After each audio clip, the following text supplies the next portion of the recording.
નમસ્તે વિદ્યાર્થી મિત્રો, ધોરણ 9 ની અંદર આપણે હિન્દીમાં વ્યાકરણનો એક ટોપિક ભણી રહ્યા હતા, જેનું નામ છે સંધિ. સંધિના પણ 3 પ્રકાર હતા: સ્વર સંધિ, વ્યંજન સંધિ અને વિસર્ગ સંધિ. એમાંની આપણે ધોરણ 9 માટે આપણે કઈ સંધિ ભણી રહ્યા હતા? સ્વર સંધિ. તો એમાં આપણે સ્વર સંધિના પણ 5 પ્રકાર હતા. એમાંનો આપણે પહેલો પ્રકાર ભણી ચૂક્યા હતા, દીર્ઘ સ્વર સંધિ, પરંતુ એમાં થોડું બાકી હતું. તો આપણે જોઈ લઈએ. એક નિયમ દીર્ઘ સ્વર સંધિનો આપણે અ વાળો નિયમ ભણી ગયા કે અ હોય કે આ હોય તો આ બને. પછી ઈ દીર્ઘ હોય કે રસ્વ હોય, કે દીર્ઘ હોય કે દીર્ઘ હોય તો પણ કઈ બને? છેલ્લે સંધિ જોડીએ ત્યારે દીર્ઘ બને છે. એવી રીતે ઊનો નિયમ ભણવાનો બાકી રહ્યો કે હસ્વ હોય, હસ્વ અને દીર્ઘમાં ખ્યાલ આવે છે કે આ ઊ છે એને આપણે હસ્વ કહીએ છીએ, જ્યારે આ ઊ છે એને આપણે દીર્ઘ કહીએ છીએ. તો નિયમ પ્રમાણે કોઈ પણ ઊ આવે પણ છેલ્લે કયું બને છે? દીર્ઘ બને છે. તો જોઈએ, ગુરુ આ છે હસ્વ વત્તા હસ્વ બરાબર દીર્ઘ. તો જોઈએ કે ગુરુ વત્તા ઉપદેશ, ગુરુ વત્તા ઉપદેશ. આ જે ઉ છે ને હસ્વ ઉ છે, આ ઉપર હસ્વ, બંનેના નિયમ મુજબ કયું બનશે? દીર્ઘ બને છે. તો આ નીકળી જશે. તો આ ગુરુને આપણે આમ કરીશું, રાઉન્ડ કરી એટલે દીર્ઘ બનશે. ગુરુ ઉપદેશ. ખ્યાલ આવ્યો? બની સંધિ આ નીકાળી દો. ગુરુ ઉપદેશ. પછી છે હસ્વ વત્તા દીર્ઘ. તો પણ કયું બને છે? સંધિ જોડીએ ત્યારે તમને કહ્યું કે કોઈ પણ આપેલું હોય પણ જ્યારે એને જોડીએ છીએ ત્યારે આપણે એને દીર્ઘ જ બનાવવાનું છે. તો લઘુ વત્તા ઉર્વી, લઘુ વત્તા ઉર્વી. અહીંયા કયું છે? હસ્વ છે. અહીંયા કયું છે? દીર્ઘ છે. બંનેને ભેગા કરીશું તો કયું બનશે? દીર્ઘ. તો આપણે એ સુધારો શાનો કરવાનો છે? આની અંદર કરવાનો છે. તો આ લઘુનું ભૂ જે છે હસ્વ, એને આપણે શું કરવાનું છે? દીર્ઘ કરવાનું છે. લઘુ કરીને દીર્ઘ, લઘુ. પછી આ નીકળી જશે. લઘુર્વી. ખ્યાલ આવ્યો? સંધિ જોડે હસ્વ દીર્ઘ તો દીર્ઘ બને એટલે આ ભૂ છે દીર્ઘ બની જશે. લઘુર્વી અને આવું નીકળી જશે.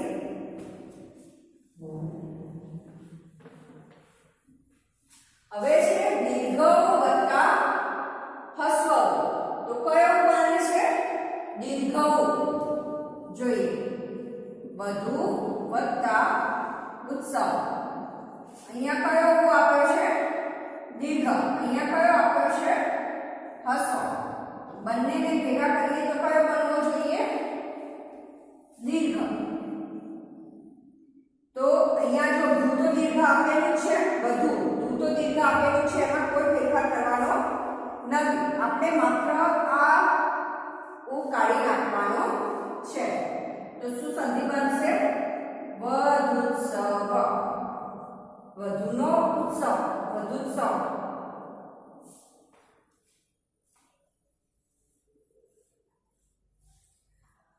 ચોથી છે દીર્ઘ વત્તા દીર્ઘ. તો કયો બને? દીર્ઘ. બંનેમાં દીર્ઘ છે.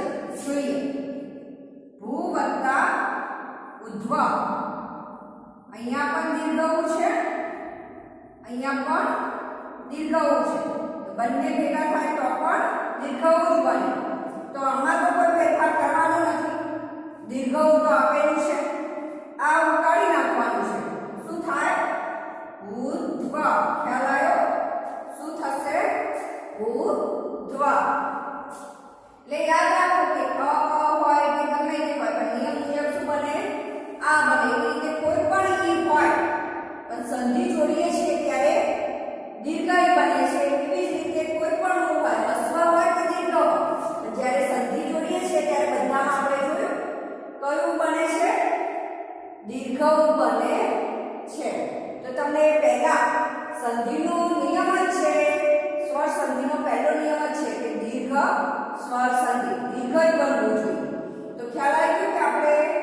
પહેલો નિયમ દીર્ઘ સ્વર સંધિમાં આપણને ખ્યાલ આવી ગયો છે. હવે બીજો નિયમ છે ગુણ સ્વર સંધિ. હવે ગુણ સ્વર સંધિનો શું નિયમ છે? અ વત્તા આ હોય, સોરી, અ કે આ જોડે હસ્વઈ હોય કે દીર્ઘઈ હોય પણ શું બને છે એટલે એ બને. એટલે કે અ વત્તા ઈ હોય, આ વત્તા ઈ હોય, કંઈ પણ હોય, અ કે આ જોડે ઈ આવે પાછળ, પણ જ્યારે સંધિ જોઈએ ત્યારે નિયમ પ્રમાણે શું બનવું જોઈએ? એ બને છે. હિન્દીમાં એ આ રીતે લખાય છે એટલે શું બને છે? એ બને છે. હવે જોઈએ પહેલી સંધિ સૂર વત્તા ઇન્દ્ર, તો શું બન્યું? સુરેન્દ્ર. હવે કઈ રીતે બન્યું સમજાવો. સૂર વત્તા ઇન્દ્ર. અહીંયા કયો છે? આની અંદર અસ્વર રહેલો ને, અને અહીંયા હસ્વઈ. નિયમ પ્રમાણે શું બનવાનું છે? આપણે ભલે અ જોડે કે આ જોડે ઈ આવે હસ્વઈ કે દીર્ઘઈ, પણ નિયમ પ્રમાણે સંધિ જોડીએ ત્યારે શું બનવું જોઈએ? એ બનવો જોઈએ. તો અહીંયા ઘરની અંદર અ છે, અહીંયા ઈ છે, તો અ વત્તા ઈ ભેગા કરીએ તો શું બનવું જોઈએ? એ બનવો જોઈએ. મતલબ કે આ ઈ કાઢી નાખવાનો છે. ફેરફાર આપણે શેમાં કરવાનો છે? રમાં. તો રનો શું કરીશું? રે. સુ રે દ્ર. એ બનવા જોઈએ ને. અ વત્તા ઈ બરાબર એ બન્યો તો રે બને ને. તો આ ઈ કાઢી નાખો તો શું બન્યું? સુરેન્દ્ર. ખ્યાલ આવ્યો? બીજો શબ્દ જોઈએ ઈશ્વર વત્તા ઈચ્છા.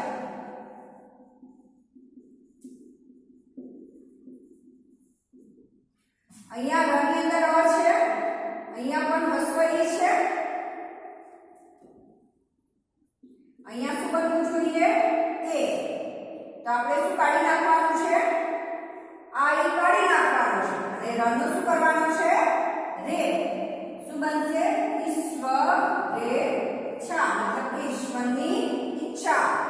શું બન્યું? ઈશ્વર ઈચ્છા, મતલબ કે ઈશ્વરની ઈચ્છા.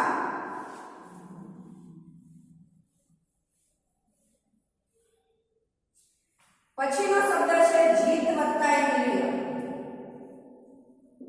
જીત વત્તા ઇન્દ્રિય. અહીંયા શું છે? તો આની અંદર કયો સ્વર રહેલો છે? અ. અહીંયા ઈ છે, તો આપણે શું બનાવવાનું છે? એ બનાવવાનું છે. શું બનાવવાનું છે? એ. તો આપણે આ ઈ કાઢી નાખીશું. શું કરીશું? ઈ કાઢી નાખીશું અને તનું શું કરીશું? તે. તો શું બનશે? જીતેન્દ્રિય. જેને પોતાની બધી ઇન્દ્રિયો જીતી લીધી છે એને આપણે શું કહીએ છીએ? જીતેન્દ્રિય. ખ્યાલ આવ્યો? તને તે કરેલી કાઢી નાખી એટલે શું બન્યું? જીતેન્દ્રિય.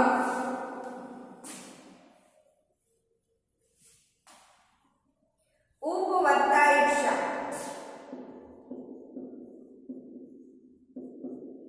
અહીંયા પની અંદર શું રહેલું છે? અ. અને અહીંયા દીર્ઘઈ. તો નિયમ પ્રમાણે શું બનવું જોઈએ?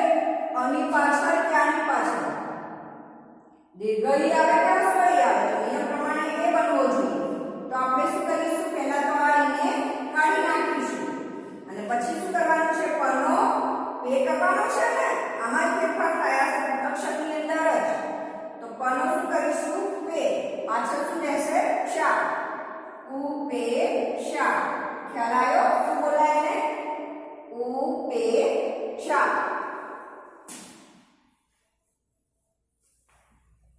પછી કયો શબ્દ છે? તપ વત્તા ઈશ્વર. તપ વત્તા ઈશ્વર. અહીંયા પની અંદર કયો સ્વર રહેલો છે? અ. અને એની અંદર તો ઈ જ રહેલો છે અને આપણે નિયમ પ્રમાણે શું બનાવવાનું છે? અ ની જોડે ઈ હોય કે હસ્વઈ હોય કે દીર્ઘઈ, પણ નિયમ પ્રમાણે આપણે એ બનવો જોઈએ. પછી નિયમ પ્રમાણે આપણે આને શું કરીશું? કાઢી નાખીશું અને પનો શું કરીશું? પે. તો શું બનશે? તપેશ્વર.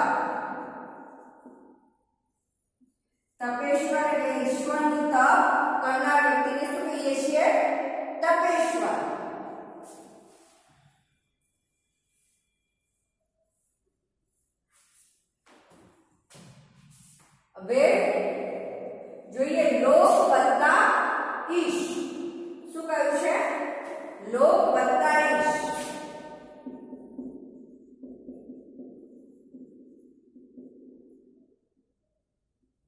કની અંદર કયો સ્વર રહેલો છે?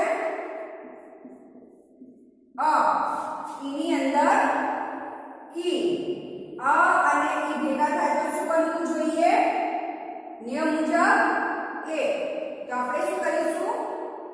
આ ઈને કાઢી નાખીશું અને કનો શું કરીશું? કે. તો લો કે શ. શું બનશે? લો કે શ.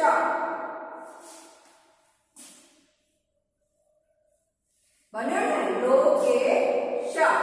હવે કઈ સંધિ છે? ઉમા વત્તા ઈશ. તો શું બન્યું? ઉમેશ.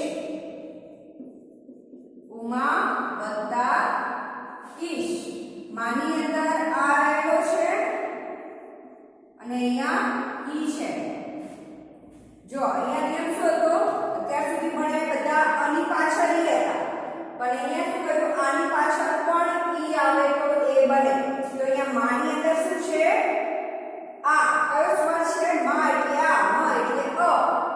તો આ વત્તા ઈ. તો શું બનવું જોઈએ? એ. તો પહેલા તો આપણે શું કરીશું? આ ઈને કાઢી નાખીશું. હવે માનો શું કરવાનો છે? મે. શું કરવાનું છે? મે. ઉમેશ. કારણ કે સુધારો આપણે શેમાં કરવાનો છે? આમાં. તો અહીંયા આપણે એ બનાવવાનું. તો માનો શું બન્યો? મે.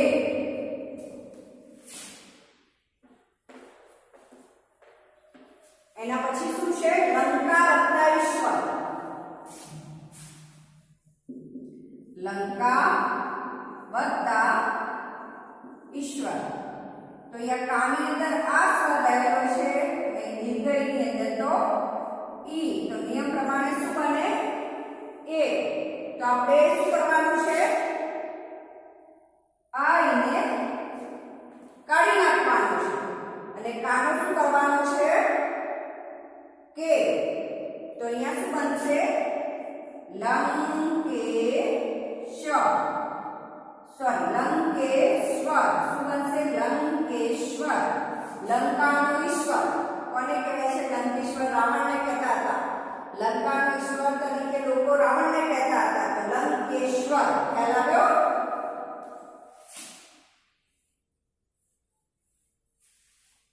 પછી શું છે? મહા વત્તા ઇન્દ્ર. શું છે? મહા વત્તા ઇન્દ્ર. મહા વત્તા ઇન્દ્ર. તો અહીંયા કયો? આની અંદર કયો સ્વર રહેલો છે? આ. અહીંયા તો ઈ સ્વર જ છે. તો અહીંયા શું બનાવવાનું છે? એ.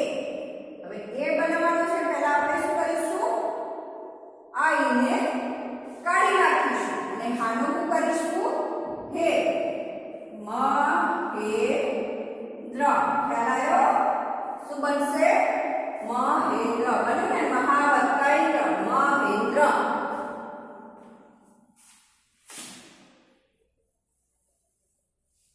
પછી શું છે? યથા વત્તા ઈશ. જોઈએ યથા વત્તા ઈશ. તો થાની અંદર કયો સ્વર છે? આ. ઈની અંદર કયો સ્વર છે? ઈ. આ અને ઈ ભેગા થાય તો શું બનવું જોઈએ? એ. તો પહેલા તો આપણે શું કરીશું?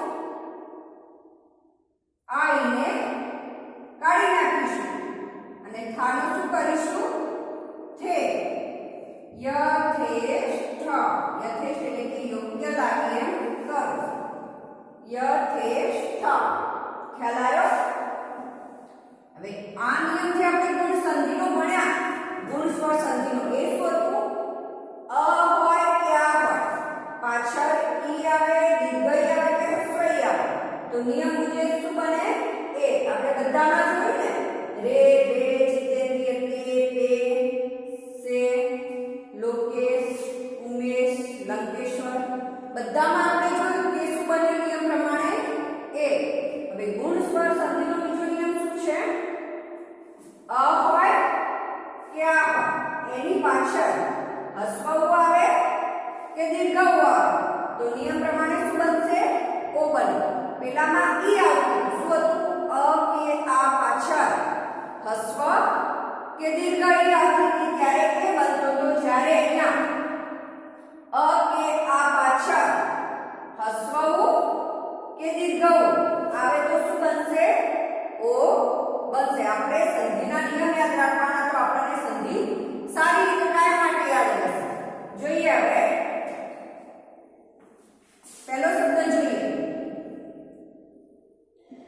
આત્મ વત્તા ઉત્સર્ગ.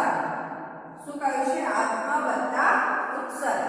અહીંયા મની અંદર કયો સ્વર રહેલો છે? અ. અહીંયા કયો સ્વર છે? ઉ. તો અ અને ઉ ભેગા થાય તો કયો સ્વર બનવો જોઈએ? ઓ. શું બને છે? ઓ. પણ એ પહેલા આપણે નિયમને શું કરવાનું છે? અહીંયા પાછળનો પ્લસની પાછળનો જે અક્ષર હોય એને કાઢી નાખવાનો છે. કાઢી નાખ્યો ને તો અહીંયા પછી મનો શું કરવાનો છે? નિયમ પ્રમાણે મો. તો શું બનશે? આત્મોસર. આત્મોસર. ખ્યાલ આવ્યો? શું બને છે? મનોમો બને.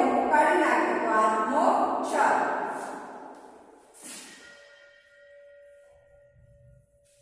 પછી છે લોક વત્તા ઉક્તિ. નિયમ પ્રમાણે જોઈએ તો